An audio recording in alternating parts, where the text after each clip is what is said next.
Na última terça-feira, a criação de mais um ministério que se somará às outras 37 pastas que já existem. O anúncio foi feito durante a sua live, chamada Conversa com o Presidente, que ele faz toda semana. Apesar de não mencionar muito as discussões para abrigar o PP e o Republicanos na esplanada dos ministérios, o anúncio sinaliza a aproximação do governo com partidos de centro.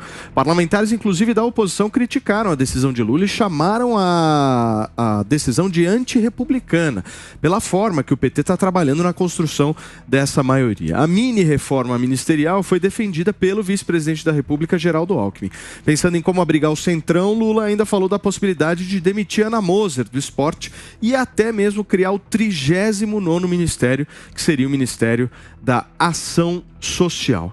O PT, Nelsinho, está muito preocupado com essa história do Bolsa Família sair da roda petista, né? Você acha que eles estão certos do ponto de vista eleitoral? Eu acho que eles estão errados do ponto de vista do critério, porque veja que neste governo não importa se o Bolsa Família tem mais a ver com um ministério ou com outro. Não importa a identidade de assunto do projeto com o ministério. Importa quem será o ministro. E aí a gente vê que não tem critério para a indicação dos próprios ministros. O André Fufuca, do PP, por exemplo, até agora nessa novela, ele já foi ministro de indústria, de deve ter um currículo fantástico. Agora pode ser do esporte, ele pode ser de qualquer coisa.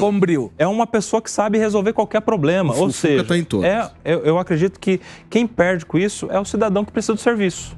Porque o serviço, se ele estivesse dentro do ministério que faz sentido ele está, claro que seria um melhor. Esses dias eu entrevistei no Morning o senador Ciro Nogueira, né, que é o presidente do PP.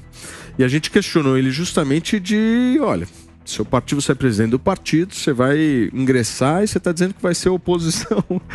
E ele disse que não me cabe essa decisão, que é o partido quem cabe. Assim, uma conversa assim, eu adoro o senador Ciro Nogueira, mas uma conversa para inglês ver, né? Uma conversa total para inglês. A gente está vendo que esses partidos já foram para o governo, né? Não tem como um PP presidido pelo ministro da Casa Civil de Bolsonaro dizer que é oposição. Mas não é a primeira vez, né? No governo Bolsonaro, nós tínhamos o Kassab na mesma situação. Sim. Tinham deputados que eram base, faziam parte do ministério, e o Kassab falava que era oposição. Então isso também não é novidade na política nacional. Nós estamos vendo a resolução do PT aprovando, inclusive, possibilidade de aliança com o PL. É verdade. Então você vê que a coisa pode piorar ainda é muito. E o Valdemar ainda, como você citou, né? Com um discurso que ainda está convencendo algumas pessoas. O Valdemar era quase sócio do PT, né? E na época chamava Partido Republicano, mas é o mesmo partido, né? E agora virou Partido Liberal. E agora pode-se dizer quase sócio, o melhor patrão tiveram, do Bolsonaro. Não é, Ricardo? Essa característica, né? Ou seja... Maleáveis. Não, Segredo, tem uma frase em espanhol que ai governo, sou governo. Claro. Não, mas é tem uma outra frase, Segredo, uma outra frase do teu país que fala o seguinte: você quer conhecer o hermanito? Dê a ele um carguito. Mas aí, olha como funciona o ego do político. Com todo respeito pelo deputado, que é deputado, mas não era político histórico, né? Começou agora. O problema do ego explica por que tem que ter tantos ministérios e por que não ter, de repente, 8 ministérios e secretarias.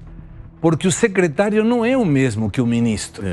O ministro é o ministro, o secretário é o secretário. Mesmo que comporte orçamentos como para cada um estar tranquilos, não é a mesma coisa se você se refere a mim como ministro que como secretário. Então nós vamos ter agora um Ministério de Desenvolvimento Social e um Ministério de Ação Social. Daqui a pouco vamos ter um Ministério de Apoio Social. É nome para todo lado, mas o que interessa aqui é colocar o cara num cabide aí para gastar grana. Mas, Segredo, a gente já tem o Ministério da Agricultura e o do Desenvolvimento Agrário.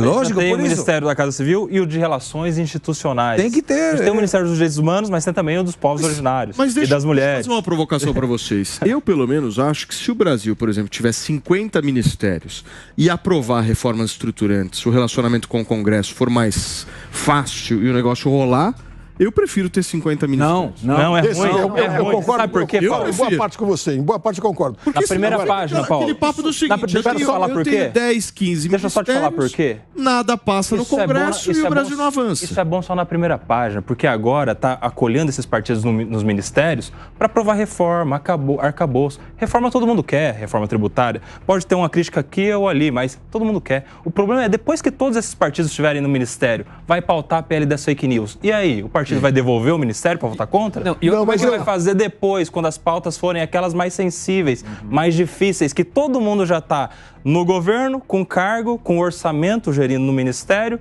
já está comprometido. E aí, vai voltar atrás? Jotinha, O aquele problema é papo depois, de menos ministérios aí também dificulta a governabilidade. Mas peraí, Agora, então... os 50 não vão acontecer, Paulo. Porque, graças a Deus... 40 a gente não. deve chegar. Não. Você tá Alibaba garante que 40 nós não vamos chegar, porque aí vem uma referência muito perigosa para o governo. Então, acho que não passa de 39. Mas eu acho que, na prática, é como o Segre disse.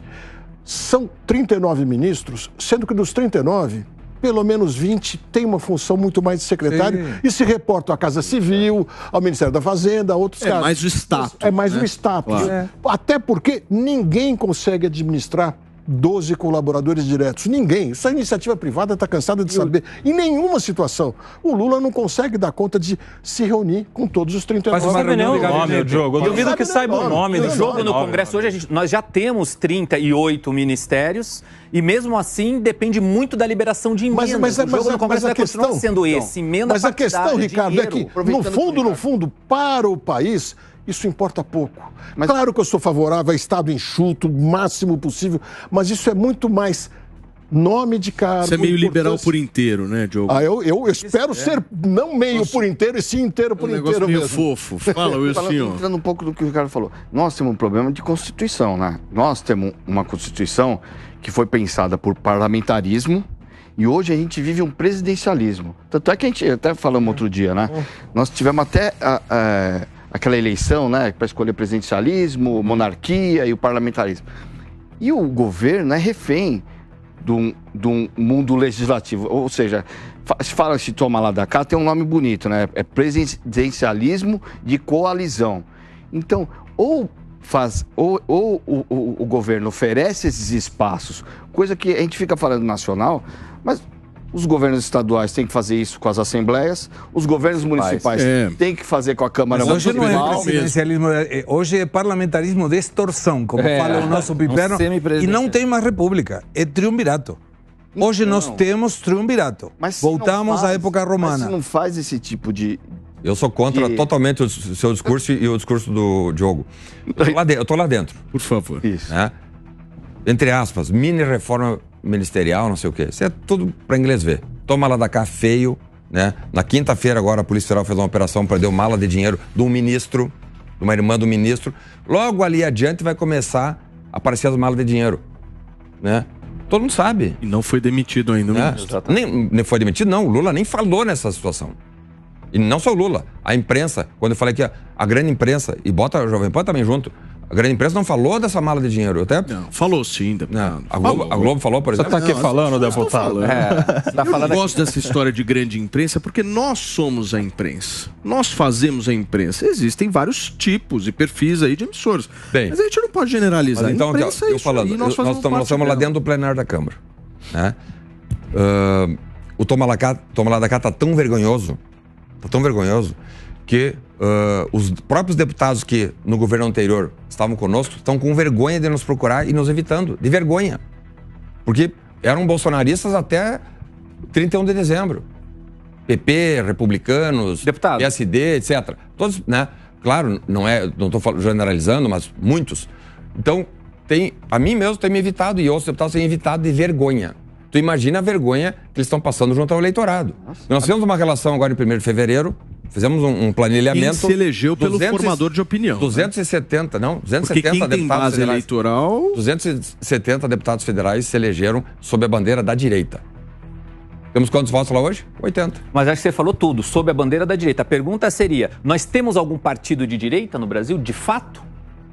Pois é, mas assim, ó... Não temos, nós não temos algum partido. Isso é um fato. Isso, não temos um partido de direita. Vamos falar sobre, então, nem estou falando sobre Bolsonaro e Lula. Sim, pautas de direita e pautas de esquerda. Nós temos agora prestes a ser descriminalizada, que na verdade, na prática, é a legalização do uso da maconha no Brasil. Né? Pelo STF, você está falando? Pelo STF, mas o parlamento tem como modificar isso aí. Mas, então... Aí que tá. Eu lá na Comissão de Segurança Pública estou tentando movimentar com vários líderes partidários e não conseguimos reunir para uma reunião. Quer dizer, isso é uma pauta ideológica da esquerda, né?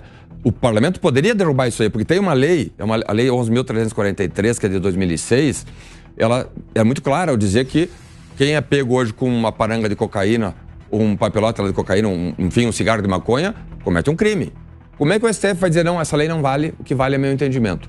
Aí nós estamos tentando movimentar no Congresso e não conseguimos. Então, mas o Congresso tinha que estar mais ativo, né, deputado? Mas porque, por exemplo, falou, deputado. O Supremo está legislando. 270 deputados se elegeram com bandeiras de direita. Se esse deputado, em outubro do ano passado, disser, senhores, eu sou de um partido de direita aqui, que você diz de direita. Né? Mas se votarem no ano que vem lá sobre maconha, sobre aborto, ou sobre, enfim, apoiar o Lula, eu votaria a favor do Lula, a favor da maconha. Não seria eleito. Não seria eleito. Então aí que está a traição, né? E eu hoje estou deputado federal, estou no meu segundo mandato, nunca tinha concorrido a nada, mas quando eu saio na rua eu sou cobrado. Qualquer voto meu que na observação do eleitor seja um voto errado, eu sou cobrado duramente, né? Então, esses deputados também já estão sendo cobrados. Mas a base... E ali na frente, essa gordura vai estourar. Você falou de irmão, não tem um também que fala sou centro, sou governo? Não tem um negócio? Se há governo, sou governo. É que muito da base do Bolsonaro ou bolsonarismo eram, ou continuam sendo, partidos de centro. É o que o Ricardo falou, não tem partido de direita. E centro... é governo. Centro é centro, né? Centro é governo.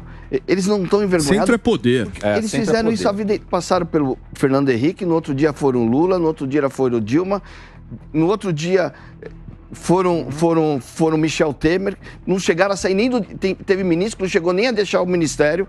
No outro dia já virou Michel Temer. E do Michel Temer virou Bolsonaro. E o centro sempre foi isso. E não vai mudar, porque não tem perfil ideológico, tem perfil de assistencialismo de base, com os deputados, com os municípios.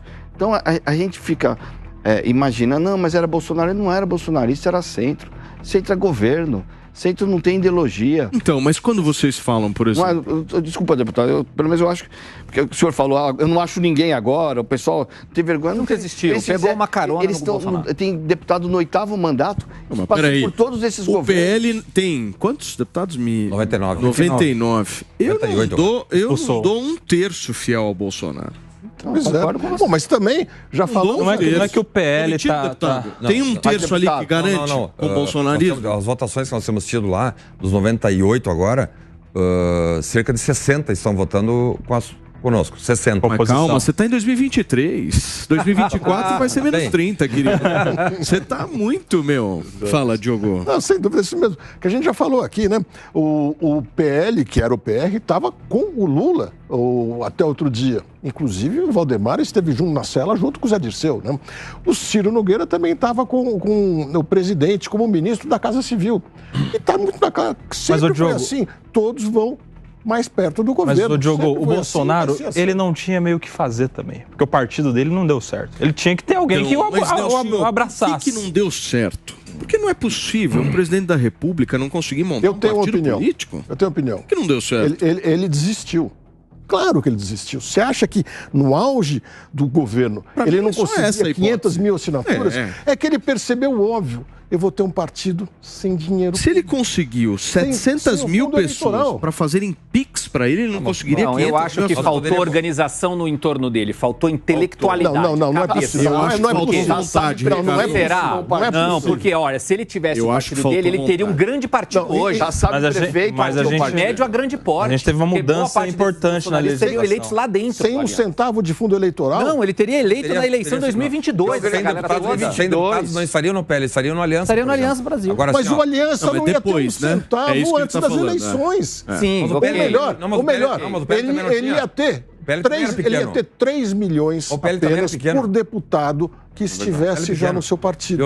Essa campanha eleitoral... O Diogo, ele se elegeu pelo PSL, que sem nada. Não é ele. Eu acho que teve a base dele. Não é ele. Não é ele. Eu acho que ele começou e repensou, recalculou a estratégia. Porque não entra na minha cabeça como é que um presidente da República não consegue montar um partido político. Aqui, em janeiro de 2020, nós começamos esse processo do Aliança em novembro de 19.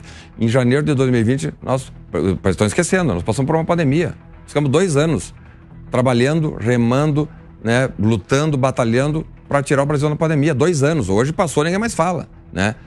E você falou muito bem, o Lula está 8 meses voando em céu de brigadeiro. Não teve uma marola, nada. Miserável tem sorte. Né? Nada. Agora, enfrenta uma pandemia como nós enfrentamos, né? Só de recursos extras foram 700 bilhões de reais. Mas então ele não conseguiu formar uma aliança por causa da pandemia? Muito também, muito por causa da pandemia. Contribuiu para não... Faltou organização. Faltou. Eu tô na linha do Ricardo.